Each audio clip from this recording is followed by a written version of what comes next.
오늘은 로또에 당첨됐을 경우 해야 할 일을 알아볼까요? 1번. 제일 중요합니다. 일단 그 사실을 숨기세요. 근데 이게 가장 어렵습니다. 당신이 단 한 명에게 얘기했더라도 그걸 알게 되는 사람은 한 명이 아니라는 점을 명심하세요. 보통 그런 얘기는 순식간에 퍼져나갑니다. 2번. 이제 가지고 있는 빚부터 모두 청산하세요. 일단 빚을 갚고 신용등급이 높아지는 것이 중요합니다. 당신이 이미 현금 부자라도 그것은 중요합니다. 3번. 절대로 직장을 바로 그만두지 마세요.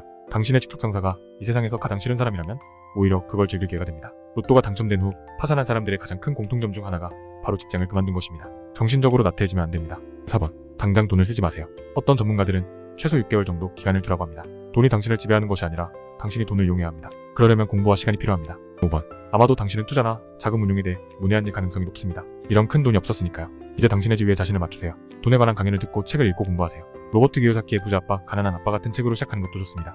6번. 바로 부자 동네로 이사가는 것은 별로 좋지 않습니다. 서서히 업그레이드하세요. 세금이나 관련된 비용이 만만치 않습니다. 적응의 시기가 필요합니다. 7번. 절대 친구의 사업에 투자하거나 돈을 빌려주지 마세요. 생각을 해보세요.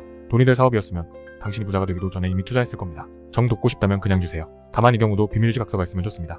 8번. 당신이라는 표적이 갑자기 커졌다는 사실을 인식하세요. 예전에 당신에겐 뜯어먹을 것이 없었지만 이제는 많습니다. 갑자기 당신을 고소하려는 사람도 생길 것이고 온갖 사기꾼이 들러붙을 겁니다. 큰 돈을 관리하는 것은 생각보다 복잡합니다. 9번. 소비 지출의 룰을 정하세요. 자신의 돈을 매년 5% 이상 불려줄 투자처를 찾아 투자하는 것이 룰입니다. 당신이 원하는 대로 소비하는 돈도 5% 이하로 맞추면 당신의 재산은 영원히 줄어들지 않습니다. 10번.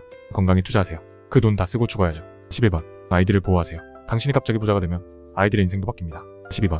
바람 피지 마세요. 설교하려는 것이 아닙니다. 갑자기 부자가 된 사람이 망하는 가장 큰 이유입니다. 일단 걸리면 당신 재산의 절반이 날아가고 그 후에도 금전적 정신적으로 피폐해집니다.